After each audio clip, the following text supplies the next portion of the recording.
போனாலும் பரவாயில்லை, தமிழன் படத்திற்காக தியாகம், விஜய்க்கு ஆதரவு விமர்சித்த அஜித்.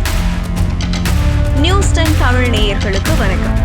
தமிழ் சினிமாவின் முன்னணி நடிகரும் தனிப்பட்ட விருப்பங்களால் ரசிகர்கள் மத்தியில் பெரிய இடத்தை வைத்திருப்பவருமான நடிகர் அஜித் குமார் சமீபத்தில் ஒரு ஆங்கில ஊடகத்திற்கு அளித்த பேட்டி திரையுலகிலும் ரசிகர்கள் மத்தியிலும் பெரும் தாக்கத்தை ஏற்படுத்தியுள்ளது. சினிமாவில் நடிப்பதை தாண்டி கார் ரேஸ், துப்பாக்கிச்சூடு, நீண்ட தூர பைக் பயணம் போன்ற பொழுதுபோக்குகளை மட்டுமே விரும்பும் அஜித் இந்த பேட்டியில் தனது கலை, அரசியல் நிலைப்பாடு, பூர்வீகம் மற்றும் விஜய் மீதான நல்லெண்ணம் குறித்து மனம் திறந்து பேசியுள்ளார்.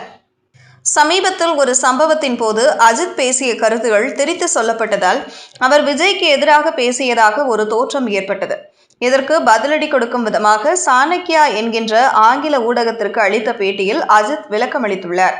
நான் எப்போதும் விஜய்க்கு நன்மையே நினைக்கிறேன், வாழ்த்து இருக்கிறேன். நான் பேசியதை அவருக்கு எதிராக திரிப்பவர்கள் அமைதியாக இருக்கவும் என்று ஆணித்தரமாக கூறியுள்ளார்.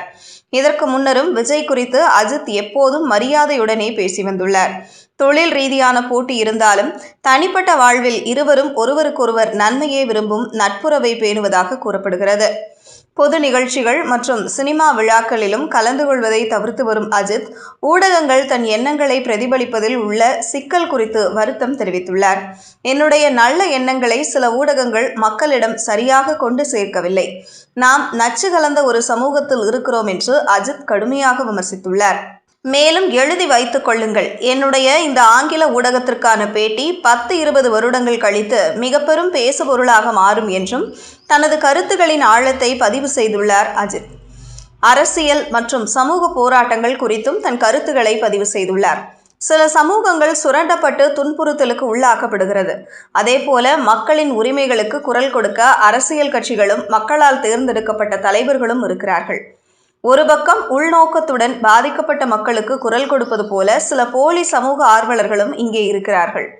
அதுபோன்ற போலிகள் செய்யும் மூளை சலவையிலிருந்து மக்கள் விழிப்புடன் இருக்க வேண்டும் என்று மக்களை எச்சரித்துள்ளார்.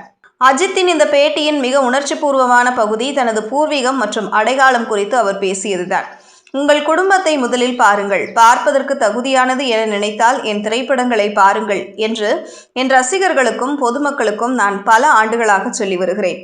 என் படத்தை பாருங்கள் என்று எப்பொழுதும் நான் வற்புறுத்த மாட்டேன். அதேபோல் அரசியலுக்கு வந்து நான் ஓட்டும் கேட்க மாட்டேன், எனக்கு அதில் ஆர்வம் இல்லை என்று தன் நிலைப்பாட்டை தெளிவுபடுத்தியுள்ளார். என்னை பிடிக்காதவர்கள் எப்போதும் நான் ஒரு வேற்று மொழிக்காரன் என தொடர்ந்து சொல்லி வருகிறார்கள். என் பூர்வீகம் பற்றி பேசுகிறார்கள்.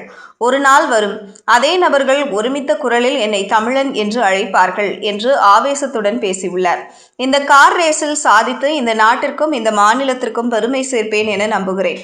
அதற்காக என் உடலையும் என் முழு ஆன்மாவையும் அர்ப்பணிக்கின்றேன். என் நாட்டிற்கு பெருமை சேர்க்கும் இந்த பணியில் என் உயிரே போனாலும் பரவாயில்லை என்று முடித்துள்ளார். அஜித்தின் இந்த பேட்டி தன்னை வெறுப்பவர்களுக்கும் காழ்ப்புணர்ச்சி கொண்டவர்களுக்கும் அழுத்தமான பதிலடி கொடுத்துள்ளதுடன் தனது கலையில் மட்டுமல்ல தனது தனிப்பட்ட வாழ்க்கையிலும் அவர் கொண்டுள்ள தீவிரம் மற்றும் தியாக மனப்பான்மையை காட்டுகிறது என்று பலர் பாராட்டி வருகின்றனர். செய்திகளை உடனுக்குடனும் துல்லியமாகவும் தெரிந்து கொள்ள நியூஸ் 10 தமிழ் சேனலை பின்தொடருங்கள்.